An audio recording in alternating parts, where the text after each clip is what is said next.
When we were in the evangelical church, we did not realize how toxic it was or how sick we were.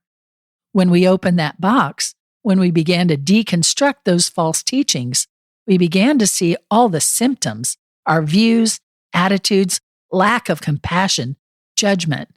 We came to understand how sick toxic religion had made us. Would it be okay if I were to tell you that I am afraid someday? So I call you up and you call me down. Would it be okay? Well, hello and welcome to the FreedHearts podcast. We're so glad you're with us. My name is Robert Cottrell, and I'm here as always with Susan Cottrell. Hi there. Hi there. How are you doing? Great. How are you? Good. And thank you out there, listeners, for being with us. We encourage you to subscribe on whatever platform that you're using if you've not already done that. And also, if you would, rate us. It means a lot when people search for podcasts. The ones that are highest rated will often come up higher. And that's really important so the people that need the message that we're trying to share here can find us. So we would appreciate a five-star ratings. If you're not going to give us 5 stars, you know what? That's okay. Don't. I'm just kidding. But please do. 5 stars means a lot. So I have something that I wanted to share. Last week we did, this is just funny because as we're taping this, I'm hearing a baby cry upstairs. Our grandbaby, number 2, is upstairs. With our child and their spouse. And I just remembered this because last week we did an episode on free will. And sometimes in the middle of the night or whenever it is, you will type something into your phone, or you'll speak something into your phone, Susan. Oh, yes. To remind you of what you wanted to say. So you said... was making notes for that episode. Yeah, you said, I was holding baby and speaking podcast notes into my phone, and here's what it says. So here's what you texted yourself. But no one's free will sets them up, and I better get your booty changed to determine the course for other people. I was holding them in that moment. I was like, oh, I better get your booty changed. That's the goal of FreedHearts now. We got to get your booty changed. Hold on. Wait a minute. So...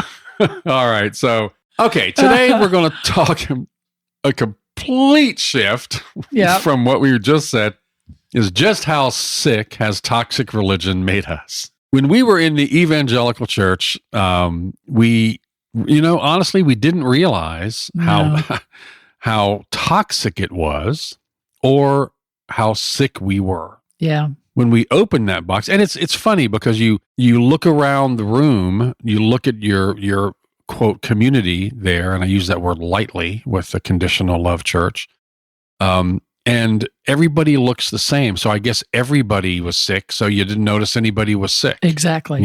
But when we open that box, and that's the moment, it's all you got to do, beloved out there, just open the box. It all happens after that.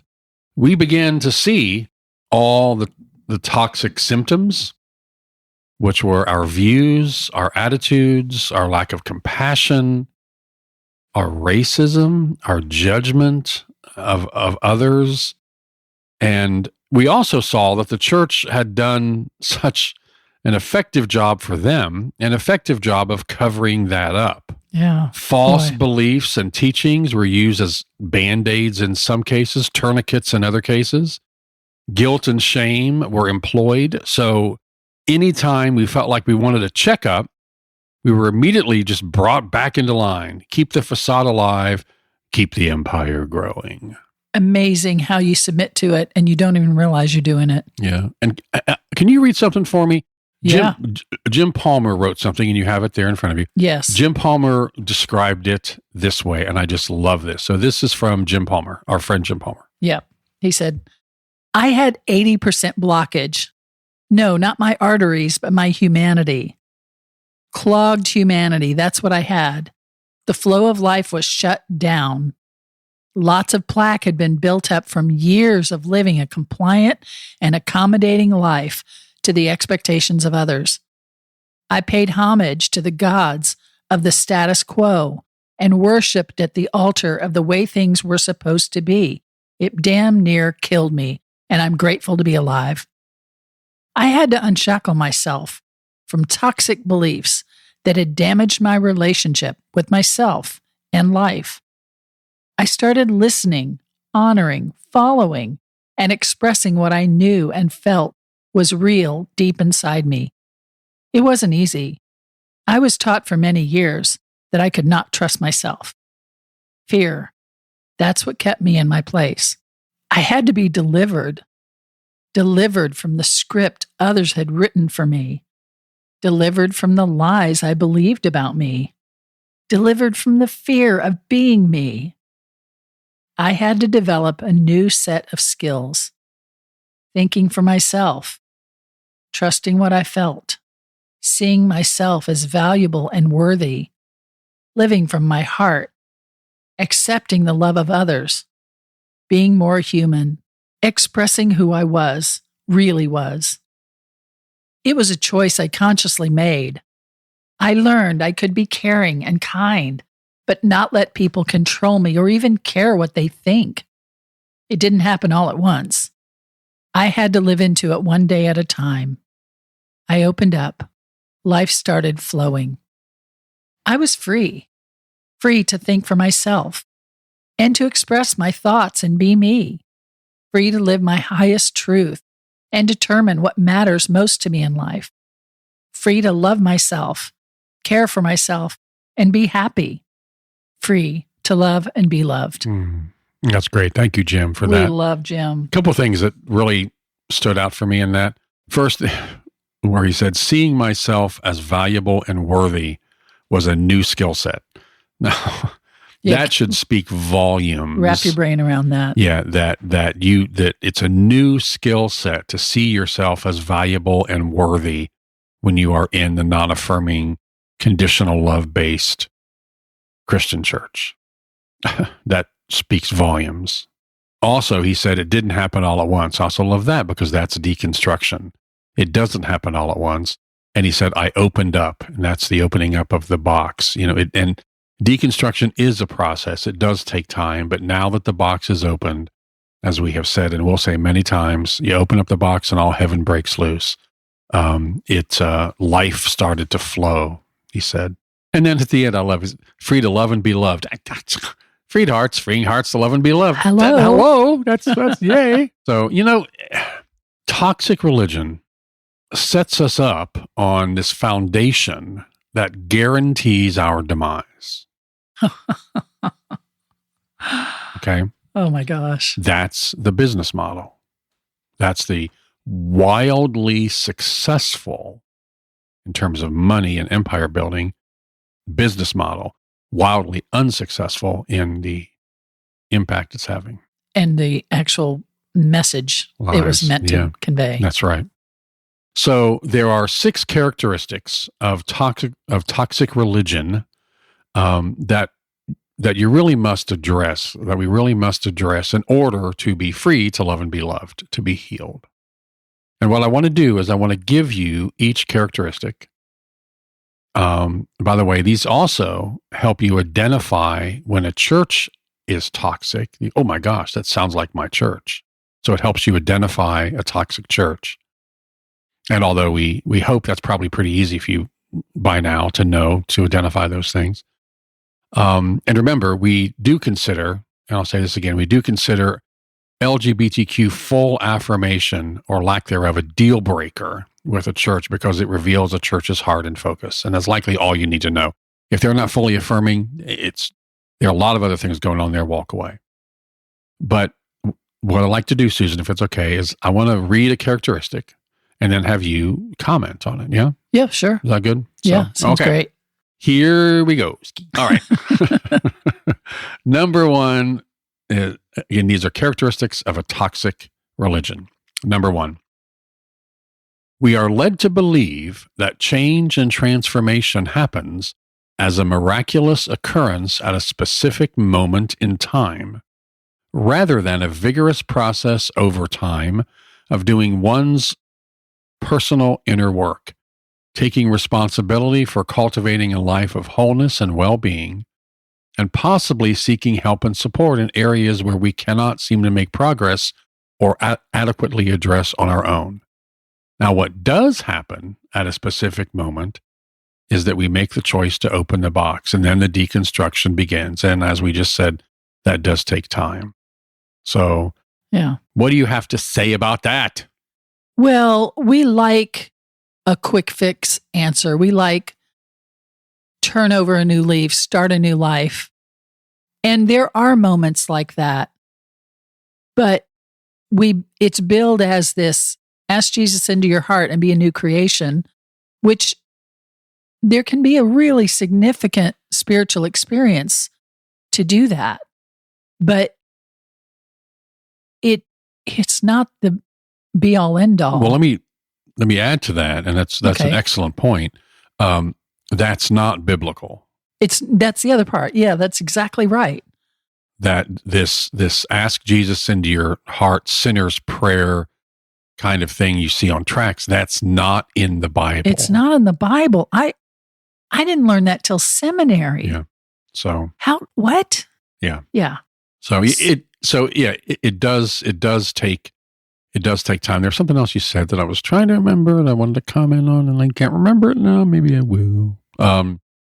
So it is a process. It does take time. I know what it was. I think a lot of Christians have short attention spans.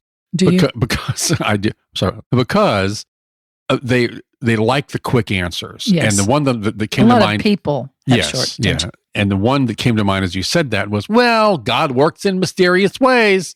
That's just what? That's how they avoid. Well, God's will is not, well, God's way is not my way. Right. They throw that out there like they're, quoting the end all be all. And it reveals an unwillingness to really go deep on that, because we've been taught and conditioned that to go deep is a threat to our salvation. Right. So we can't trust ourselves is what we've been taught.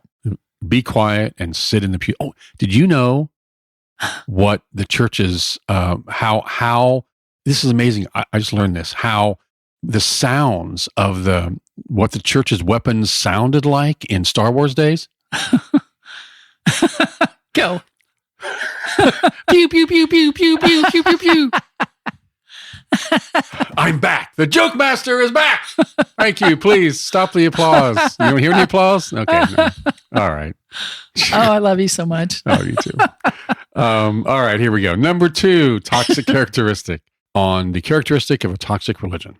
The false religious premise that we are born inherently bad and sinful, that our essential nature is corrupt and untrustworthy, that we are incapable of guiding our own lives on our own and need to be saved from ourselves, cripples our lives with shame and prevents the development of self-confidence, self-reliance, and self-determination, and prevents us from listening to and following that still small voice, the Holy Spirit, which Jesus said would lead us in all truth.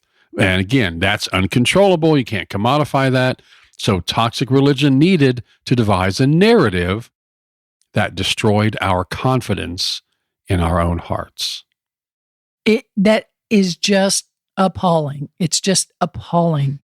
And the damage to self-esteem, the damage to wholeness is incalculable and reprehensible. And I don't know what to say about it. Yeah. I was shaking my head as I was reading that, like, geez.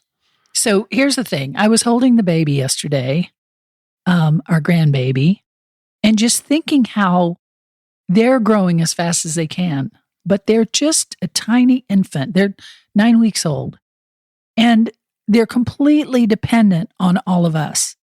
And we pass them around, the two parents, and then Rob and me, kind of enjoy caring for them.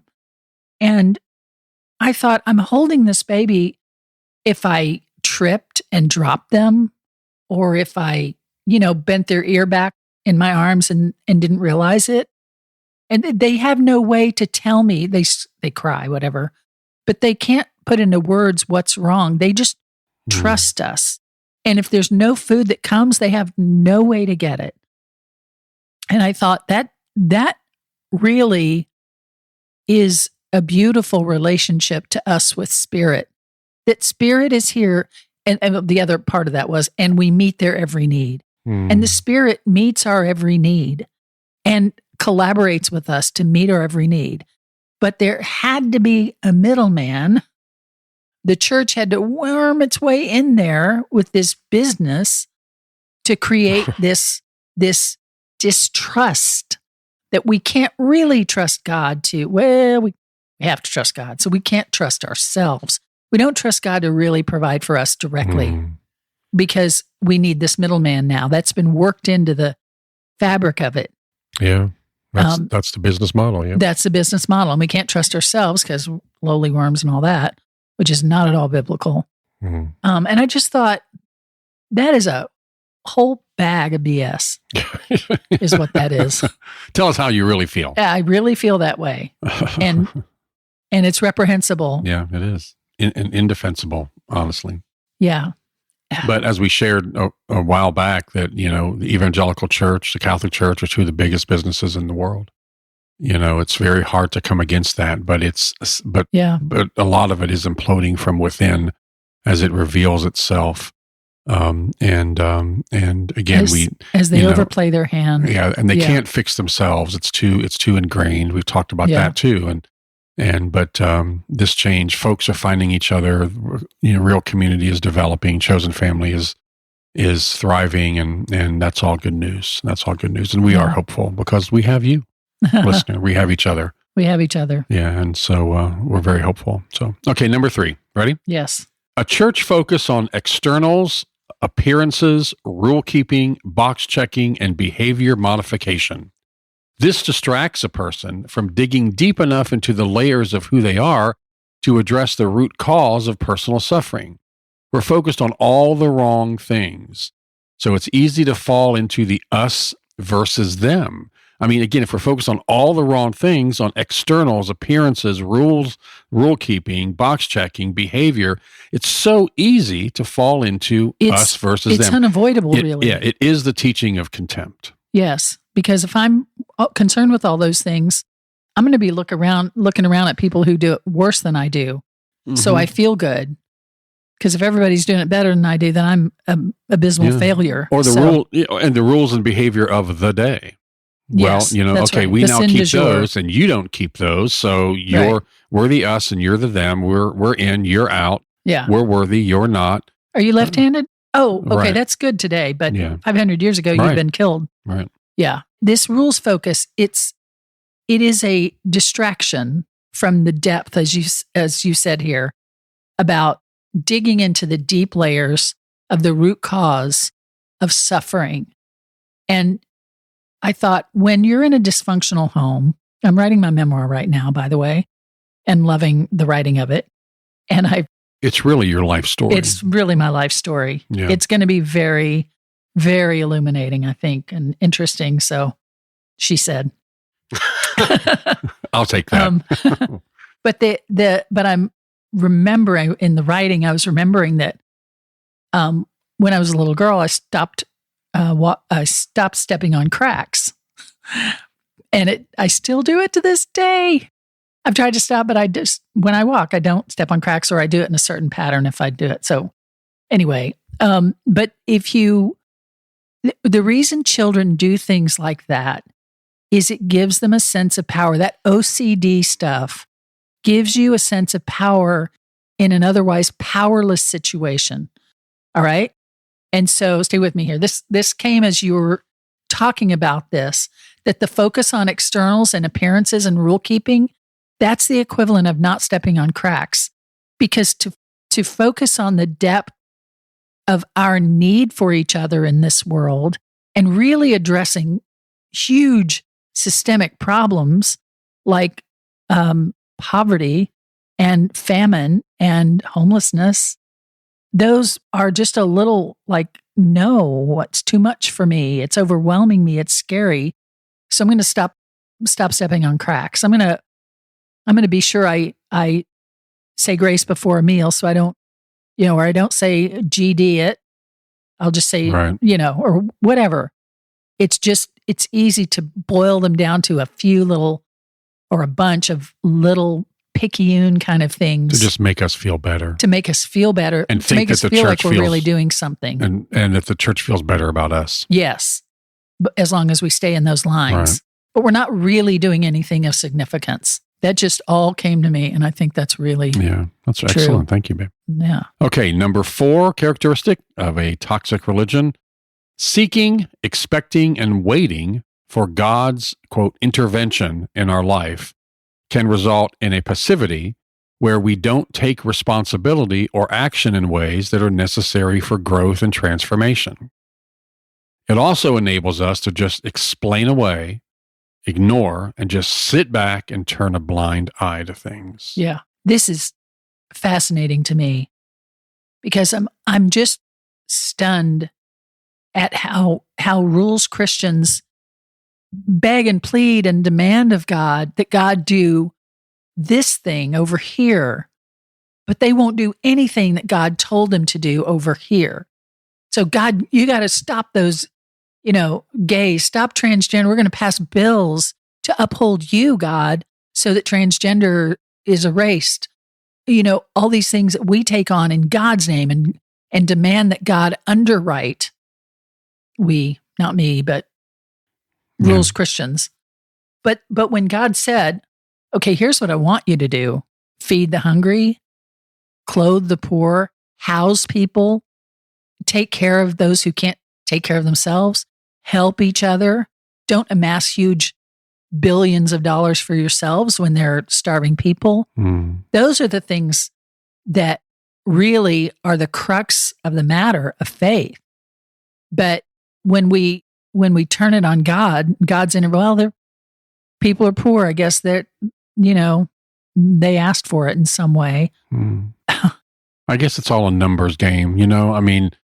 You do this what do you mean by that? To keep people in the pews, to amass these empires. And then currently with everything political, you strengthen, you mobilize, you shore up your base, you excite your base to get votes, so you get elected, so you get power. It's the total, again, it's bass backwards. It's total, but it's really self-interest. But you can commodify those things. You can commodify those things, and it's self-interest from the top who's commodifying it, and everybody underneath who's being commodified and who's going along with it. Yeah. I should feed the poor, but they don't go to my church. I'm not even sure if they're registered to vote. Right. And the answer from a religious relative of mine was, when we talked about underemployment, et cetera, and the economic disparity, the answer was, well, if you don't work, you shouldn't eat.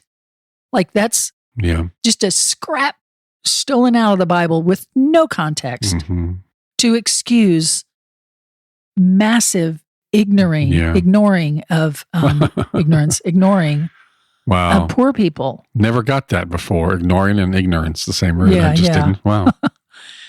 It's horrible. And again, so when we're taught to sit back and just wait, it gives us permission to just sit back and do nothing and turn a blind eye. Yeah. And ignore all the things God is already calling us to. Right. Okay, number 5, meeting-based and shallow conditional love-based relationships often are a part of the institutional church. Oh my gosh. They can lack the depth, honesty, authenticity, and vulnerability that we need in our relationships to support growth and transformation. They lack the love and acceptance that we long for and need. I am just so deeply hurt and saddened by this whole situation. It's like going to a Tupperware party, or I guess that's an old example. Going to a Pampered Chef or whatever the newest thing is. That's a less old example. Still old. Whatever it is. A lingerie party. I don't know what they are. Who knows? Where you go and it feels like you're being invited to a party with friends, a time to just relax and enjoy each other. But it didn't say on the invitation that they're selling this thing, whatever. And it's like, wait, what? Okay, that's what we're going to do here. It's a completely different feel. And with this conditional based love based relationships, it's like conditional love based relationships is like we stand around in church pretending we have fellowship, but that's not fellowship. That's just a lingerie party. Yeah. And it's meetings based, so it happens every Sunday. It happens what are we doing on those Sundays? Well, what are How we many doing on times Monday can through you Saturday? hear We're not getting together. Yeah.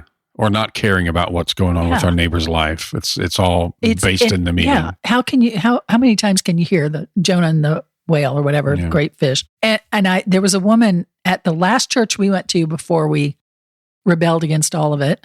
And she was saying, and I was saying, I was starting to deconstruct already, but I said, isn't this kind of weird, that little break they take where they say, oh, everybody turn and greet your neighbor. And I don't think anybody in the world likes that, or feels like they have had fellowship with genuine that. fellowship. Yeah, absolutely. No. Yeah. But I was mentioning this to a couple of women in the church, and one of them said, I use that time to just touch as many hands as I can and pat as many backs as I can, which I admire her because she's a relational, touchy person. But I thought, and does that do anything for, it's not real better connection. than nothing. It's not maybe. real connection. Real? It's not real. That's why I tell our daughter Hannah, who you heard a few episodes ago, that what people really admire and look for in the music business is authenticity, vulnerability. And that's true with relationships. People want us to be authentic, genuine. That's what's missing in the world. And that's what we all need. And this characteristic of a toxic religion is that it's not that. It's not genuine. Yeah. It's not authentic. It's times sponsored. Of getting together. It's sponsored. You see the things come up and it says sponsored, and you just go right by them because you want something, a real assessment, not that. Yeah. Very good. Yeah. All right. The last number 6 characteristic of a toxic religion that's making us sick or made us sick that we're healing from. Number 6. The core us versus them teaching of contempt that we talked about in previous episodes. This separatist mentality cuts people off from connection and relationship with anyone who is different. And it naturally labels them as less than simply because they are them and not us. This also applies to any other belief, including science, and discourages people from going outside the bounds of their own religious teachings to explore, which is absolutely necessary for one's growth and maturation and is a beautiful thing. Yeah, boy.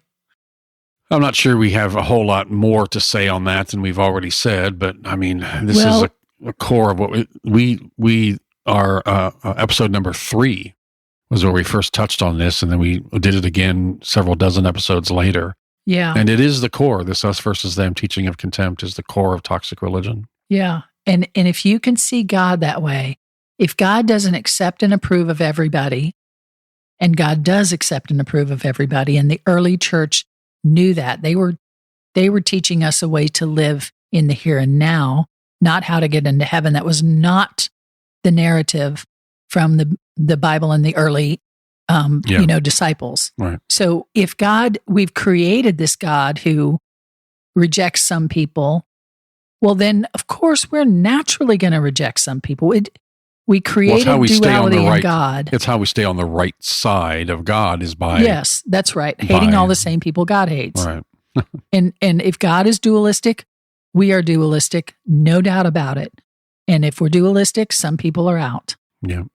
And we don't have to help them or even really care about them anything. And that might be easier to take when you're like, you don't see the symptom of how toxic that is and how sick it's making you, when the people who are out are ones you so clearly disagree with. Yeah. But then the tides turn, the winds change, and you're out. Yes. Or your child comes out, and then you're out. Yes. And they're out. You know what I mean? So it's this whole us versus them teaching of contempt. It just breeds in us, first and foremost, contempt for ourselves. Right. If we don't follow the rules and behave properly.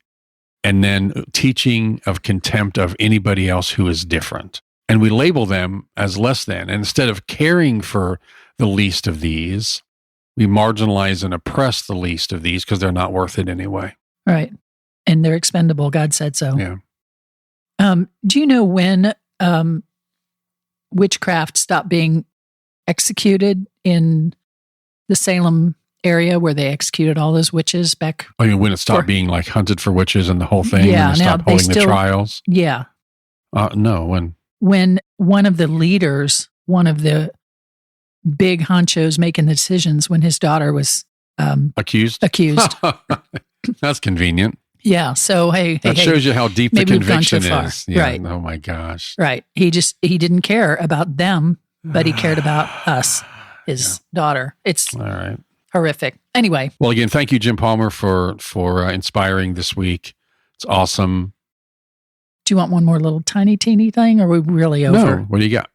Well, I just, what came to mind, we were talking about how hard it is to see when you're in it, is one time I was swimming in the clearest lake you ever saw. It was so clear, and I could look down and see the stones at the bottom in bright colors. And it was probably 50 feet down. It was really deep. Wow. But I could see it as if it was right there. And I thought, wow, you can't see that in these beaches that I've been to. But that's how clear it is. Like, you don't know how unclear things are until you get a clear view. And then you're like, oh, wow, I was meant to see. I was like, my grandmother's cataracts were removed. She was like, oh, that's what things look like. And you don't know till you're in it, till you get out of it. Yeah. But I just encourage you to reach beyond your box. That's what we're saying. Open the here. box. If you haven't seen The Truman Show as a movie, watch The Truman Show, because what you're talking about here is exactly that. And I won't spoil the ending, but is exactly this kind of thing. The Truman Show. You'll love it. Probably most people listening have seen it, but if you haven't, please do or watch it again, because it's like, oh my gosh. Yeah. That's what it is. Beloved, you deserve to be free. That is what deconstruction is all about. Freeing your heart to love and be loved. We were sick. We were part of a toxic religion, but we are healing, beloved. And we are healing together. We love you. We'll talk to you next time.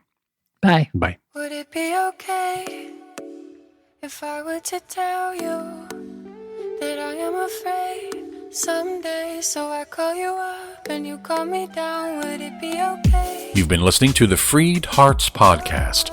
We have extensive resources and vibrant community for you at www.freedhearts.org. Just come say hello. And if you have questions or issues or comments about the podcast, things you'd like us to talk about, reach out to us at podcast@freedhearts.org. The music is provided by Hannah Cottrell, our daughter, the Grammy-nominated Saint Sinner, and you can find out more about her at heysaintsinner.com. Please share this, subscribe, and follow on your favorite platform, and thanks for listening.